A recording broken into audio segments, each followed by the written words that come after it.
Hey everybody, I'm Jordan Tenenbaum. Welcome to the Celigo Technology Leaders Podcast.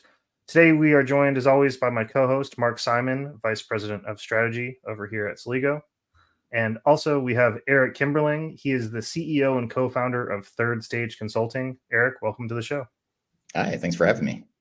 Absolutely. As always, we're going to get started so the listeners can learn a little bit about you. Do you mind telling us, Eric, a little bit about your story, how you became the CEO and founder of Third Stage Consulting? And once you address that, let us know what Third Stage Consulting does and the problems you solve for your customers. Sure. Yeah, so I started my career as a consultant back in the late 90s, doing a lot of change management and process improvement work for large tier one implementations, primarily SAP at the time. And then just started off at one of the big system integrators, continued my career at a couple of different consulting firms into the 2000s. And then ultimately decided as I progressed through my career that there was a need in the market for independent technology agnostic consultants that specialize in ERP and digital transformations to help clients through their transformation journeys in an unbiased way. So that's really the premise behind it. And this all stemmed from me kind of seeing on the other side of the table, being sort of your traditional consultant working for a biased consulting firm. I saw some of the collateral damage that I thought that we were causing as a result of our bias and our peddling of certain products. So I really wanted to start a company that was more client focused, technology agnostic, independent. And that's ultimately how I started Third Stage. And Third Stage Consulting is a mid-size consulting firm. We have offices in the US as well as Europe and Asia Pacific. And what we do is we focus on helping clients select and implement technologies. So we'll help them through their digital strategy and roadmap and working through options, evaluating software solutions that might fit for them, and then ultimately making recommendations and then longer term helping them implement those solutions, both from a program management perspective as well as from a change management and process improvement perspective primarily. So that's a little bit about what we do. Fantastic. I appreciate the warm intro. Thank you very much. It seems like Mark Simon is gearing up with a question, so I'll pop him on the main screen. Yeah, Eric, you mentioned the selection side, which certainly makes sense, and then on the implementation, I, from that standpoint, it sounds like a Third Stage does. You mentioned the program management, some of the change management, but do you stop short of doing the actual implementation of the specific software itself? Yeah, so that's a great question. We get asked that quite often, as you can imagine. We the way I try to describe it is if you think of an overall program with an overarching PMO, within that you're going to have different work streams, right? Different technology work streams. So Celigo, for example, if Celigo were a solution being implemented, that might be one work stream. If it was a couple of different ERP systems or CRM or whatever it is, you might have multiple technology work streams. And we don't typically plan that other than to provide that program management overarching support. Where we do overlap or sort of integrate with the services that others provide on the more technical software focused side of things is we'll do the change management behind helping ensure that people understand what the changes are, helping with user adoption, things of that nature. And then we'll also help re-engineer and optimize business processes too, to ensure that they're not just putting in new technology for technology's sake, but they're actually getting value out of it by adapting their business processes to the technology. And in some cases, adapting the software to meet the business needs. So that's really the way I look at it. Is if you think of an org chart, there's the technology work streams are always filled by someone else, and then all the other boxes on the org chart is where we can help. Okay, fantastic. That makes a lot of sense. So, and that business process part of that's perhaps the key and sometimes maybe the biggest overlooked portion of an ERP implementation sometimes. So that makes a lot of sense. Yeah. What does your average customer look like? What size are they? What industry is? Get a sense of kind of who you work with on a day-to-day basis. Sure. So they're mostly mid-market companies or upper mid-market. We've defined our sweet spot as organizations that are between 200 million in annual revenue and $1 billion in annual revenue. Now, having said that, that's sort of the middle of the bell curve. We have some clients that are a lot bigger than that and some that are smaller, but that seems to be the sweet spot. And it's not just company size, it's also complexity. Usually there's a lot of complexity in their business because they're a complex manufacturer or they've gone through a lot of growth, maybe a lot of merger and acquisition type of activity. And now they're trying to figure out how do we combine all this mess that we've gone out and acquired? How do we now create one single company? So there's usually a lot of growth, a lot of complexity. and it's all within the upper mid market. As far as industry, it's all over the place. There's a heavy concentration of manufacturing distribution clients, but we also work with the education space, as well as financial services and government and some nonprofits, financial services, et cetera. So it really is we're technology agnostic in addition, or we're industry agnostic in addition to being technology agnostic. Okay. Excellent.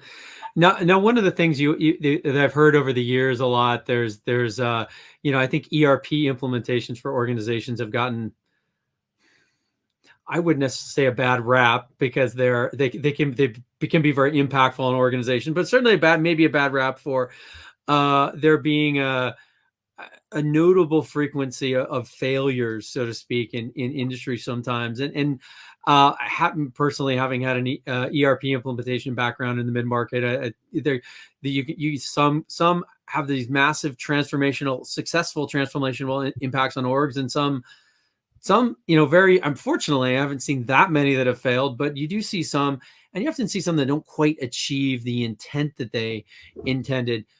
I'm curious, because I think with your focus, you must be thinking a lot about this. How do you go about working with your clients and heading those off, whether they're outright ERP implementation failures or just maybe failure to achieve the desired business outcomes? How are you thinking about that and approaching it, essentially? Yeah, it's a great question. I agree with you, by the way, that you do certainly have those big, massive train wreck failures that are out there, but that's a minority of issues in the market. You hear about it. When a big company fails in their ERP implementation, they're publicly traded, and they have to reveal that information to the street, if it's a bigger company. But makes a lot of noise. Yeah, exactly. Yeah, especially if it's like a Hershey's or a big company that everyone's heard of. But I think the bigger risk is those quieter failures, the under the radar failures that are not complete disasters, but you're leaving a lot of money on the table in terms of business benefits and value creation or value realization. And you spend too much money, too much time, too much headache and chaos within the organization during the implementation. So that's, I'd say the backdrop. But the interesting thing and the good news in this is that it rarely has much to do with the technology, why these projects fail. It's usually not because the system can't do something. Especially now, all these systems you can find whatever technology you want.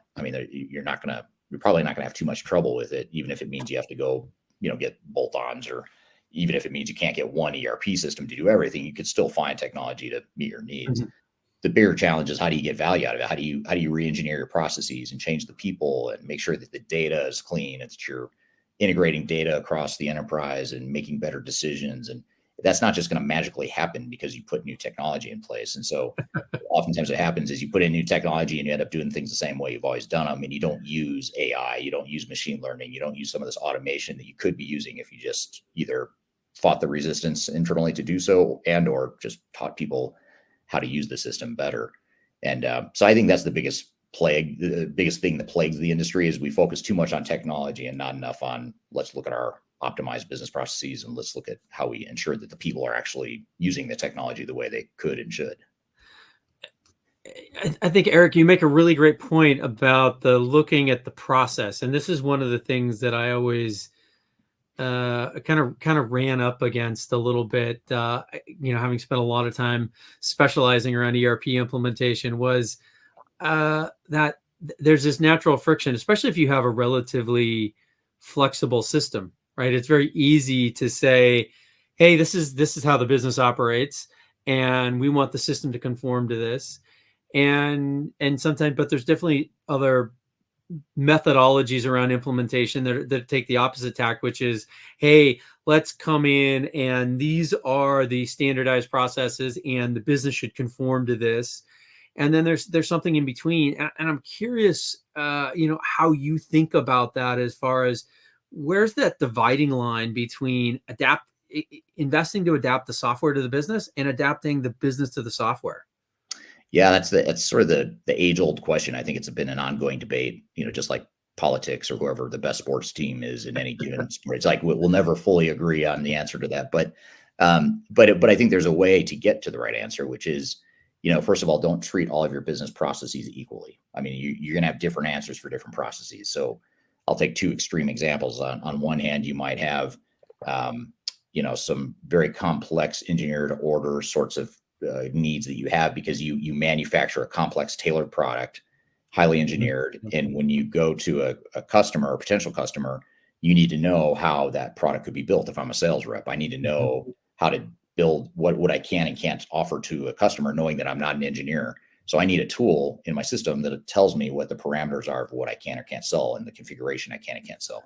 So that product configuration is really important in an engineer to order manufacturing environment. And so an engineer to order manufacturer in this example might say, hey, that is our secret sauce. The fact that we can create all these different variations of a product for a customer is why we win business. So we are absolutely going to not necessarily just stick with the process we have, but we're not going to water that down. We're not willing to compromise or undermine that. So that might be an area where you say, hey, the software is going to have to work here. It's going to have to fit that process. Yep. But then on the other extreme, you've got accounts payable, invoice processing. Okay, is it really a competitive advantage for you to pay your vendors faster or more efficiently? Yeah, maybe a little bit, but not in the same way that customer-facing, revenue-generating side of it will. So in that case, you might say, whatever the software can or can't do, we're willing to change our business to fit that. Yeah, it might be painful for that group, and that's still a big deal, but that's okay. That's better to change the people in that case than to re-engineer the software to do something that it could already do out of the box the way it is. So you have to sort of bifurcate your processes and say, you've got two buckets. You've got the ones that are secret sauce, critical competitive advantages, and you've got the other ones that are more commodity. Doesn't matter how we do things. It's going to look the same across industries within the same industry. And we can adapt or conform to whatever the software does. And I think that, that's interesting, because that's often really the way that I've seen as well to break it down, right? What's differentiating your business and what's not. And if it's not differentiating your business, you shouldn't be customizing around it. You shouldn't be spending a lot of effort and energy and time to modify your system just because maybe that's the way we've always done it, but there's no value from it. And I often see in mid-market, it's really, really interesting. You get some very strong, like polarizing opinions on this in companies that have grown rapidly. Well, it's the way we've done it. And because it's the way they've done it, and they've grown fast, often said, well, that justifies maybe a non-optimized business process. But I really like how you think about that. And I think that's really useful and really useful for, anyone working to look at their business. Okay, is this adding value or not? And then rework that. And how do you, in taking that in mind, where you have those customized processes and you see the differentiated business need for that, how do you take that into account in that the preparation for, I think of it as the readiness for the ERP implementation? Yeah, that's a great question. So, every organization has limited time and resources. They're not infinite. So you're not going to be able to boil the ocean, even if you wanted to. You're not going to be able to re-engineer every single process within your business and, define everything in super perfect detail. But there's certain parts of your business where you're going to need to. And so in my example, that front customer facing side of things might be one where to prepare. We're going to make sure that we have that really well documented. So we know exactly what the parameters are and how that process works, how the customer experience needs to look for our customers. And that's going to be our blueprint that we are going to present to the technology vendor, the implementer, whoever's doing the technology piece of it. So that, again, the business is driving the technology. And then the vendor comes back and says, okay, now we know how to build the software. And yes, there's going to be discrepancies. Yes, there's going to be gaps and things that the software doesn't quite do the way you want it to. And that's where you make the decision. Is it good enough, or are we watering down the competitive advantage? Maybe we need to customize or to reconfigure, or whatever the case may be. In the accounts payable example, you might just do a tertiary, like sort of high level blueprint. It's more high level that, like, we need to receive a invoice. You do a 3-way match. You set the parameters for approvals, and then you pay the invoices. I mean, I'm oversimplifying, of course, but that's the general process. Whatever the software does within that in terms of workflows, we're probably going to be good. So we're not going to spend too much time defining that in a super great amount of detail, largely because it's not as important or not as high of a priority, but also because we're probably going to change our process anyway to fit whatever the software does. So there's no point in us sort of trying to recreate the wheel or document the current state too much, knowing that it's going to change potentially significantly. Exactly. And now when we look, when we think about the ERP implementation, there's a word that you mentioned, or two words that you mentioned earlier, digital transformation at the very beginning. And I want to tie this back, ERP implementation, back to digital transformation. I'd love to get your take on, what digital transformation is. I think it's a term that's thrown around a lot. It can kind of be this, a little bit of this management consulting buzzword, so to speak, and a lot of people can because of that can kind of keep it at arm's length and say, well, that's not what we're doing. But I'm curious your take on digital transformation and ERP, and really how those relate to each other. Yeah, that's a great question. I mean, the way I look at it is ERP implementations are one potential tool or work stream that could be part of a digital transformation. Now, for some organizations, the ERP implementation is the kind of the sole focus of the project. But the difference is even in that case is going to be, are we implementing an ERP technology solution or are we going through a transformation? In other words, are we actually going to try and change and improve our business? It may sound like slicing hairs or, getting caught up in words, but words are important, and the word transformation is really the key word that sometimes gets lost when we just focus on an ERP implementation.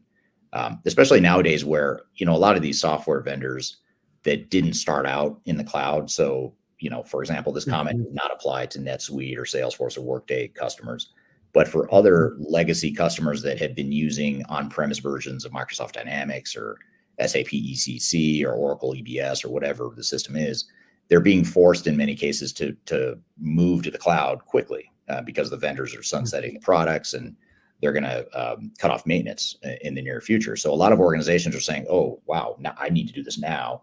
And so they end up in this sort of myopically focused view of I need to replace my technology without thinking about, well, hold on, while we're doing it, why not leverage AI? Why not figure out how we're really going to build AI into our processes and workflows? Because just because we have AI in the system doesn't mean we're going to use it. So let's define how it's going to work in our organization. So that's the difference to me is like, are you just going to pave the cow paths and put in new technology to do the same thing? Or are you going to transform, improve your business, look at new ways of doing business, maybe even change your business model, the way you're organized, move to a shared service model where you can consolidate functions and have a standard way of operating? Those are the types of transformative things that organizations tend to get more value out of. Just replacing your technology really doesn't deliver a lot of value. You're switching from an on-prem capital cost now, and now you've replaced it with a subscription, ongoing OpEx costs. That's the real change. And of course, there are some incremental improvements no matter what, of course. But you wait back to your earlier point, Mark, you don't want to leave too much on the table in terms of business value. And while you're going through the heartache, the pain, and the cost of implementing, you might as well change your business while you're at it, because you don't want to have to go through this again later. Yeah, and I think you hit on like a really key point, which is what does that, if a business leader is undergoing this decision, whether they're the CEO or CIO, or it's the executive team, they need to ask themselves, well, what do they want out of this? Eric, what are some questions you would want somebody like that to ask themselves, or a leadership team to ask themselves to try to figure that out? Because I think a lot of companies don't really know. They're triggered by some external factor.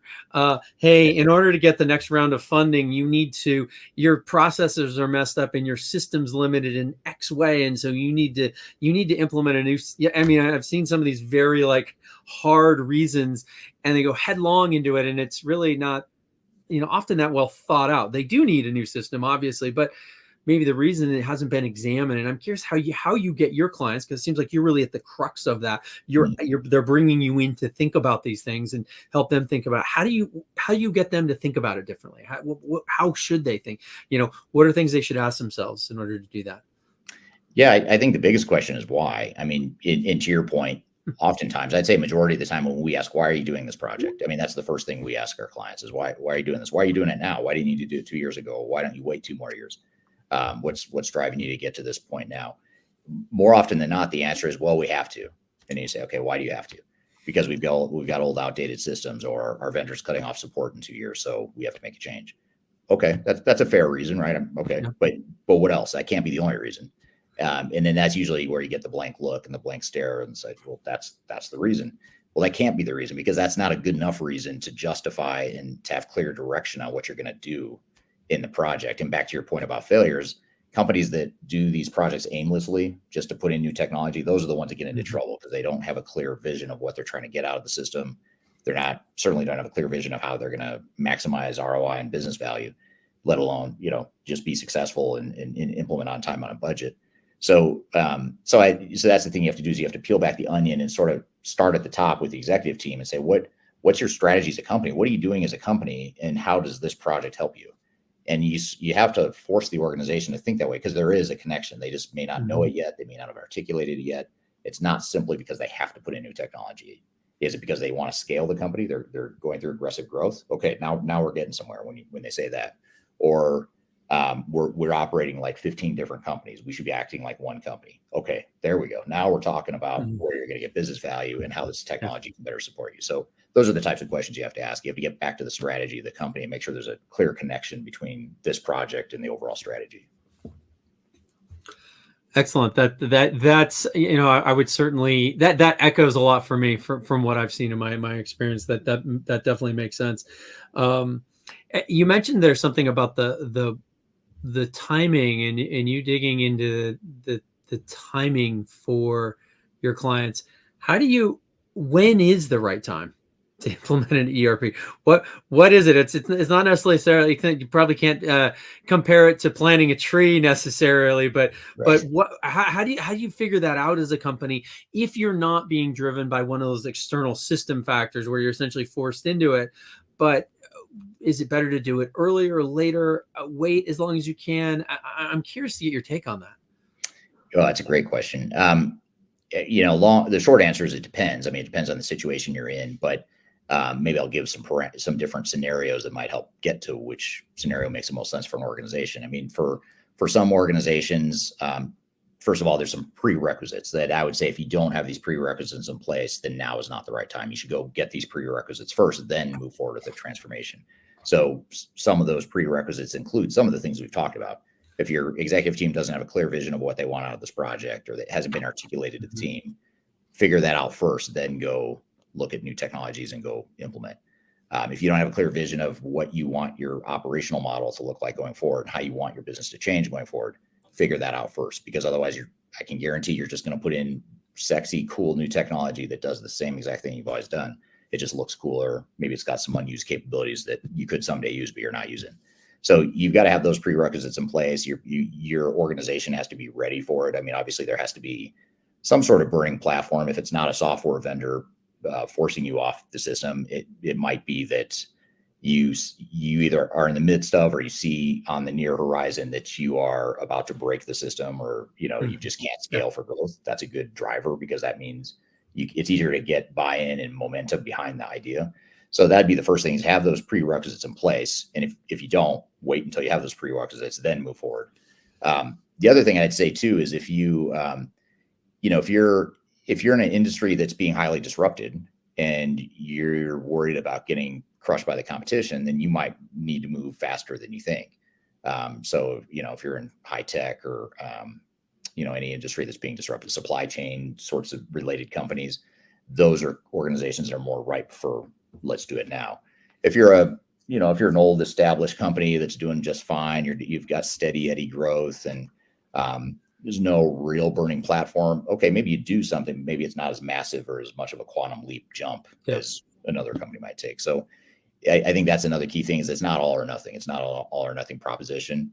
You don't have to go through an entire transformation. Maybe you just transform your finance department to your supply chain function, or you kind of pick off that low hanging fruit. And then when the other parts of the organization are ready, or when the pain is great enough or the opportunity is great enough, then you move forward with those other areas too. So you've got to really assess the situation, understand, the risk tolerance, the culture of the company, the outside strategic forces, all those things factor into when the right time is. Okay. That definitely makes sense. You mentioned kind of at the end there, doing it in pieces a little bit. We mind expanding on that a little bit? Is it feasible to approach an ERP migration from that standpoint, breaking it out into business functions and spreading that over maybe, let's say, even years, for example? Yeah, again, for some organizations, it just makes a lot of sense. Maybe they're really risk intolerant. If they're a risk intolerant company that don't do a big, massive ERP project all at once, pick off little pieces and go in piecemeal. That's okay. I mean, a lot of industry analysts and software vendors will say, no, that's a terrible idea. You should just implement one ERP system in one fell swoop. And you have to look at, well, is it because they're trying to sell you one big ERP system in one fell swoop, or is it because that's really what's right for you? And so, yeah, there are downsides to what I'm suggesting. If you're a risk adverse company and you go in piecemeal, you've got to worry about building interim integration points that will go away eventually, presumably. But I think in today's technology landscape, including what Celigo provides, having this platform as a service concept and composable ERP, and knowing that you don't have to go all in on one technology that creates a sort of vendor lock-in, you've got tools out there that allow you to, pull out little pieces of your business and replace the technologies, change your processes. And, eventually you do want to do so in the context of a broader vision, of course, but the way you go about it could be more in piecemeal.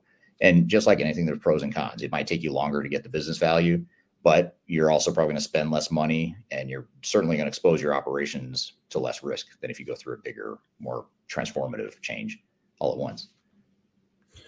I think that's great advice to somebody out there. I think that's just helpful for anyone that's thinking about this and embarking on a big ERP implementation. Know that they have options, right? That they don't necessarily have to take it all in one bite, because I think that's what you hear 98% of the time. And and then often other big foundational systems getting roped in at the same time. I very often hear, oh, we're implementing our ERP and we're putting in place a new 3PL vendor, or a new WMS, or a new CRM, or a new manufacturing system of some kind.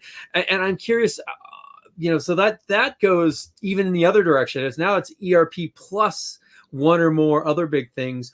What's your thinking on that? Is that a good strategy for a company to try to take on that much at one time, or how do you look at that? Often being in the middle as the ERP, kind of the center system in all of that change.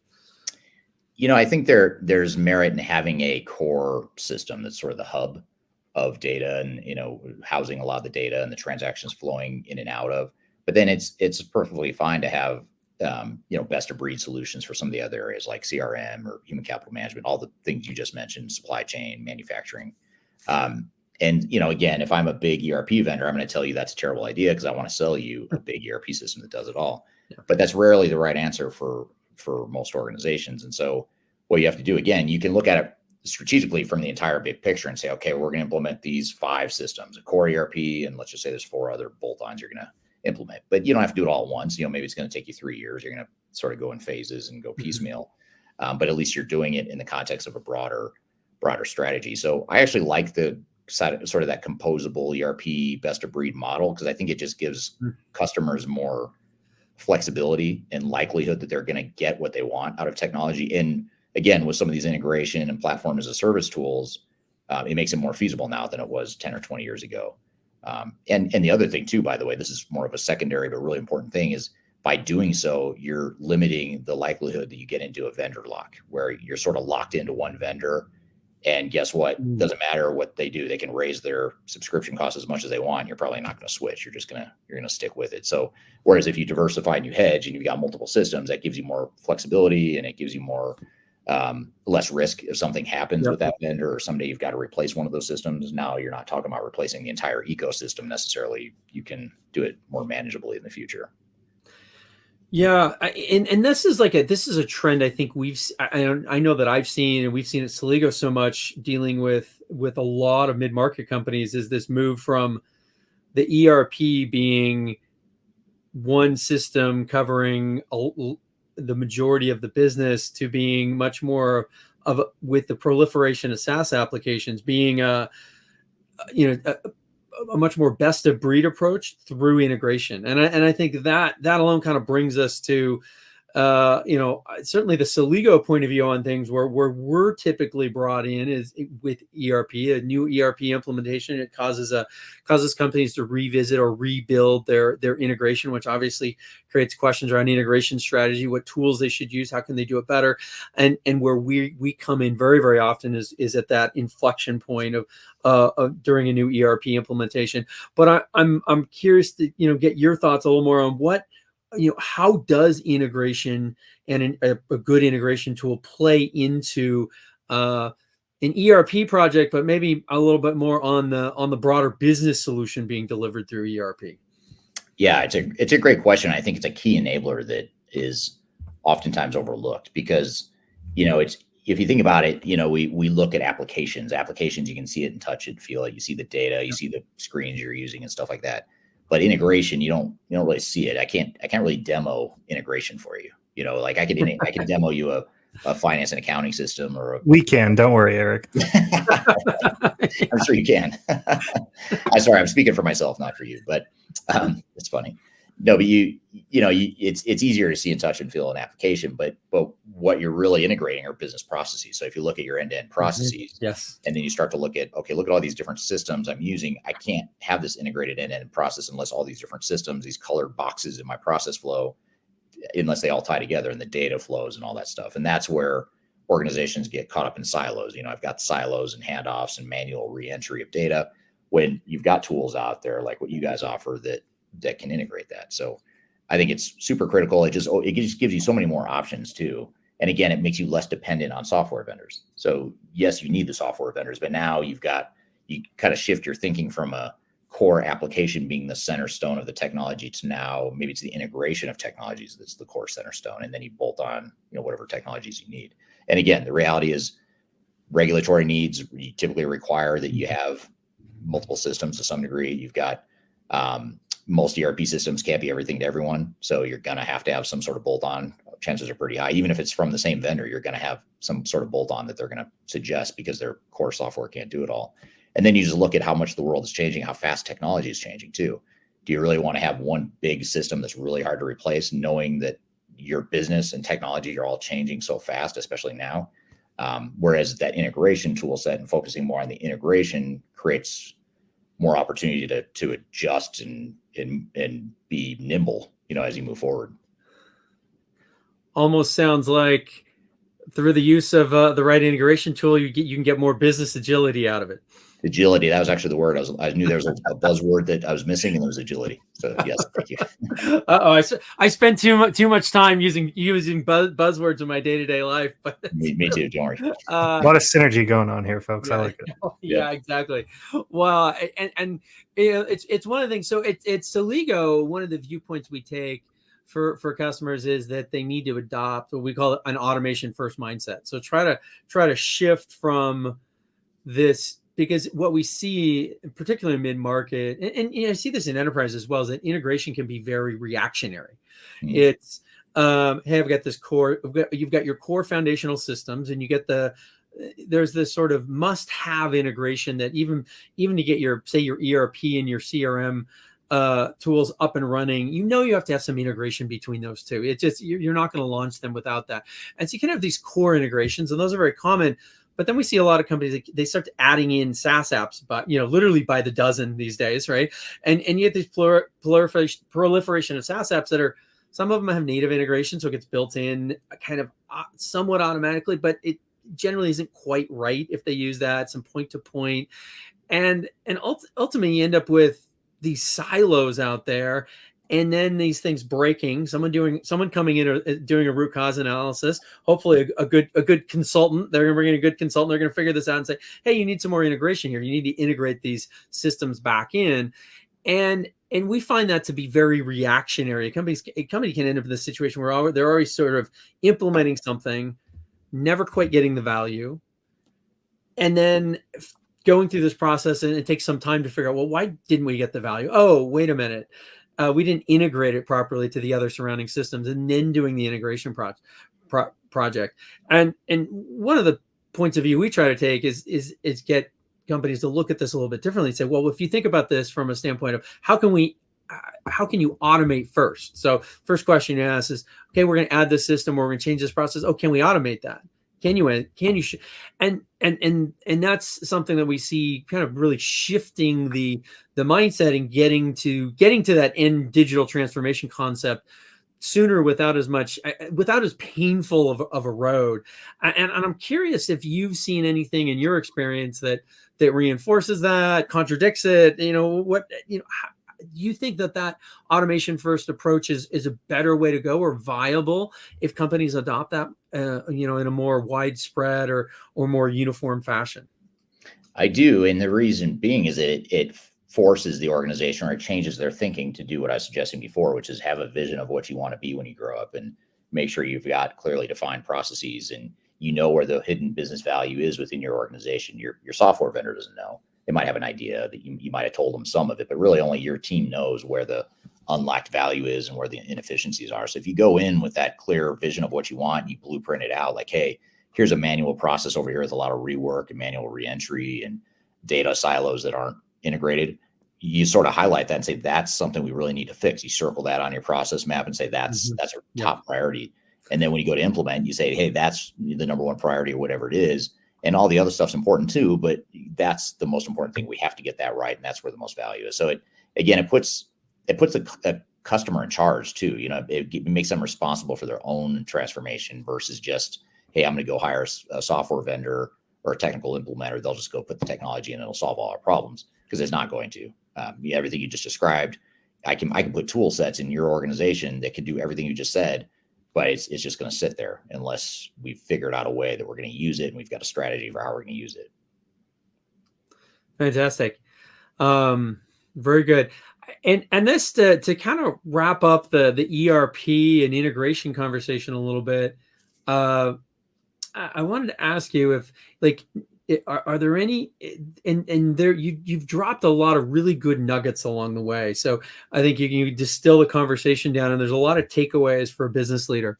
But maybe to put a sharper point on a few of them, if I was a business leader and I'm listening to this podcast and I'm thinking about implementing in ERP or we're reaching that point in our company growth, what are the three things, the five things that you would tell me to think about or to consider before I get started?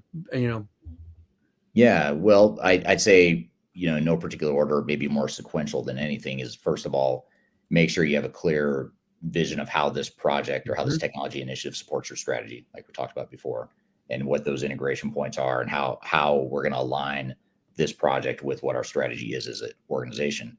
The other one would be to have a clear vision from our business process perspective, as we've talked about throughout this conversation. One we haven't talked a lot about is just make sure you invest heavily in change management. And if you can't invest or don't want to invest heavily in change management, or you can't get the executives on board with that idea of investing heavily in change management, then don't do it, because it's not going to go well if you don't.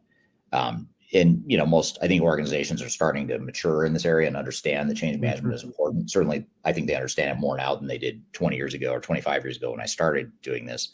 And then, I think another thing that we haven't talked about is to have realistic expectations. If you want to have a realistic plan for how you're going to deploy technology, along with the process changes, the people changes, the integration, the data migration, all that stuff that goes along with it. And what ends up happening is, customers get bamboozled, for lack of a better word. It's not in a nefarious way or an intentional way, but software sales reps will typically say, hey, company your size, we could probably implement this technology in 12 months or whatever it is. And chances are pretty high they probably could if they wanted to, and they probably can. But the question is, can you change your business fast enough to keep up with that 12-month timeline? And the problem is most organizations can't. And so they draw a line in the sand that says, we're doing this project in 12 months, when really it should have been 18 or 24, whatever the number is. So they had an unrealistic plan to begin with, and then that leads them down a path of a bunch of bad decisions later. They cut change management, they cut that testing cycle, they cut some of the integration. Maybe they won't migrate all the data that they thought they would. And suddenly you're left with an underwhelming ERP implementation that leaves a lot of value on the table. And, chances are pretty high you're still going to go over time and over budget, because now you're trying to force fit time and money into a box that was never meant to fit in. That is fantastic guidance. Actually, I think that is really, really good, because if you look at that,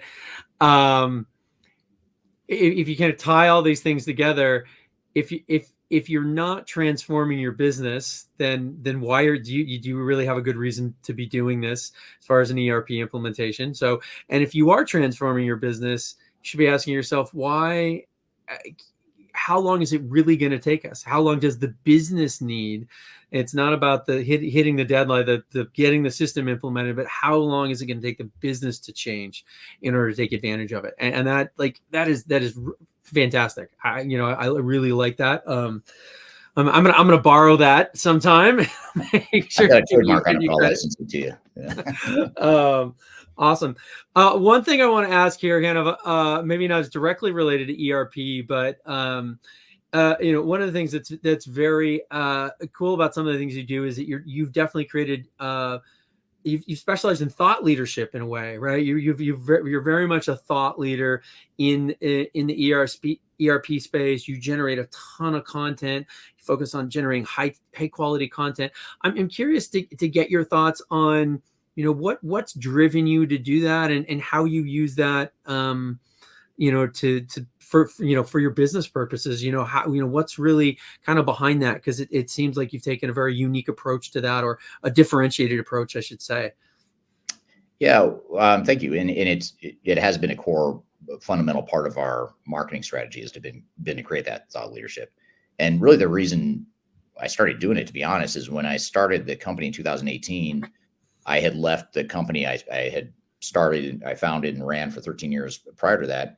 And when I started that company in 2005, I built the whole company and the marketing engine around SEO and blogs and stuff like that, which doesn't sound like anything, and like it doesn't sound like rocket science nowadays. But back then in the B2B tech space, there wasn't anyone really doing blogs, SEO, and optimizing Google and all that stuff. So we were one of the pioneers of that. And I built the entire marketing engine, lead generation around that.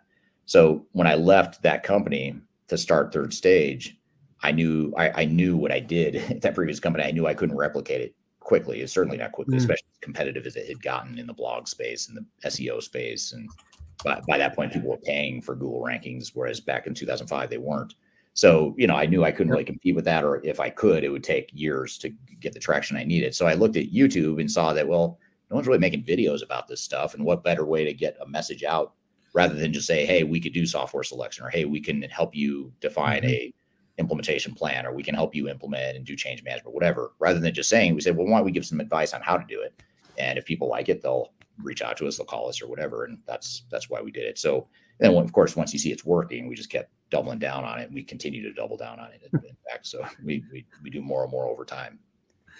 Something I will say is, Eric, you make my job a little bit easier when you say things like that, because it is my dream and my goal to have leadership executives across not only Celigo, but just a whole range of companies becoming thought leaders, creating their own content and sharing it, not only because it benefits them and their own brand and their own network, but it helps the company grow tremendously and exponentially. And I think the way that you've done it and positioned yourself and grown your own brand through UGC and interesting content for business users that business users actually care about is really unique, really uncommon, and incredibly effective. So I'm a social media manager, so that's kind of how I heard of you, just seeing your content all around. And so thank you for doing that. And I think it's really important that you do it. And I hope it spreads to, other executives and leaders, because it,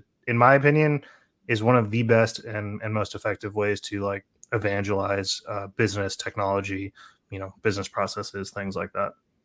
Yeah, and we all want to do business with people we like. We're human, so you see someone on video, or you kind of it resonates or it doesn't. So in my opinion, it's a great way to get your face out there to people that don't know you, but it also it sort of weeds out people that don't like what we have to say. Then great, we're not going to they won't ever reach out to us, and we're not spending time chasing down an opportunity where they just don't like what we have to say. And so it's a great way to qualify. And then also when clients do reach out, it's really interesting the reaction they have. It's like, I already know you. I already know your company. Don't even tell me about your company or about you. I've watched 10 of your videos. I already know. So, all right, that makes our jobs easier. Now we can just talk about you, the customer, and figure out what your needs are. And it really helps accelerate our sales cycle too. Leads that come in through thought leadership go through your pipeline 7 to 8 times easier than those that don't. So seems like you're doing something right. And Mark, might be time to create some video content. Well, yeah, one of the biggest things we see with integration is that where integration projects struggle, it's because of the the upstream. So the integration tells you if there's a problem in integration, it's really telling you about something else in the business. So where there's an endpoint implementation problem, where there's a business process breakage, where there's a change management. And one of the things we've done to look at, say, well, how can we make customers more successful? How can we help customers use our platform? It actually so often points back to these other things. It's how to make them more successful actually at their ERP implementation, how to make them more successful at their change management and their business process design. And so, I've looked out there, and there's not a lot of great content, especially unbiased content, on how to go about this, particularly for mid-market companies. It's hard. There's not a lot of good guidance out there, and some of the stuff you're putting out there is really great. And honestly, I've looked at that and said, wow, we should direct some of our customers towards this, because this will set them on the right path to success with our, and it's, in the end, self-serving, but it's all aligning businesses how to be more efficient, how to work better, how to be more successful in their projects. So it's really great to see interesting and unbiased content out there around this type of stuff, because there's so much to weed through that is from the vendors themselves. So it's like, okay, who's out there talking about how to accomplish this in a more unbiased and not in a fashion that's not tipped one way or the other artificially.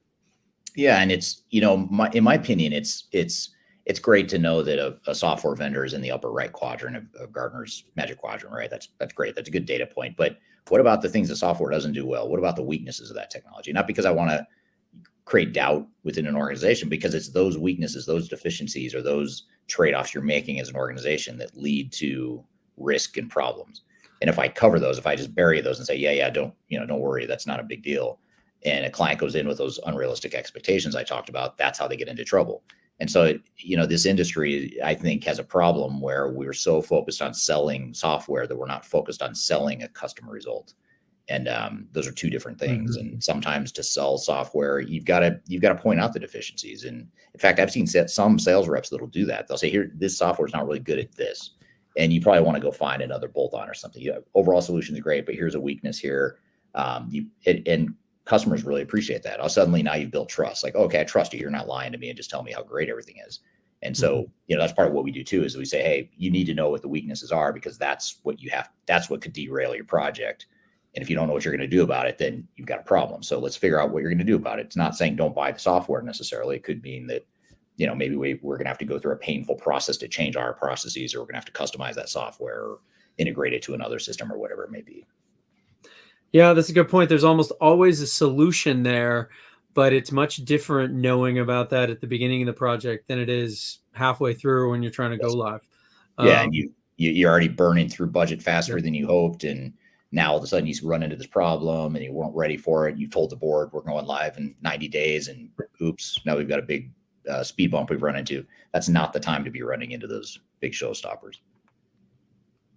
Well, what I will say is that waiters who recommend a food that maybe isn't the most expensive, but is better than the most expensive food, typically get higher tips. And I think that metaphor is applicable here to you, Eric, and to your business, and to why you have been incredibly successful, because you are honest, you are unbiased, and you genuinely want to help businesses grow. And with that in mind, we're coming close to the end of time, and I want to put a nice little bow on this conversation, because this has been incredibly, I think, valuable for our listeners. As Mark said, you drop a lot of nuggets, and we're very thankful to have you on the podcast. I'll just end it with this, just so listeners know that you're not a ERP eating and breathing robot. Could you tell us just a little bit about yourself outside of work? What are your passions, hobbies, and interests? And then we'll get you on your way this Friday afternoon. Sure. Well, I was going to say I'm an AI avatar. Actually, I'm not human. So, so it's not really me. So I have a lot of passions. I mean, first and foremost, I've got, a family. I've got 2 teenage kids that are one's in high school, one's in middle school. So a lot of time with sports. They're both really into sports, so it's a lot of kid stuff right now. We like to ski as a family. Anything outdoorsy. We love activity. Anything physical activity. We're from Colorado, so we live in Colorado, so anything outdoorsy is always fun. I like to read. I'm actually pretty nerdy. I like to read nonfiction stuff. I play music when I can, although I don't play music as much as I used to, with the kid stuff taking over a lot of my time. So that's some of the stuff I like to do. That is fantastic. Mark's an avid skier, so if you're ever in the Seattle, Washington area, let him know. He'll take you to some scary mountain, and I'm sure you guys can have fun. Nice. Yes. See if my old knees can handle it, but I'm game. Perfect. Good, well, good. I just want to say, Eric, thank you again for joining us on the podcast. This has been a fantastic episode. For those of you still listening, please tune in next week. Eric, stick around just for a minute so we can say thank you. And for everyone listening, thank you as well. And have a great afternoon, everybody. Bye now. All right. Thank Thanks, you. guys.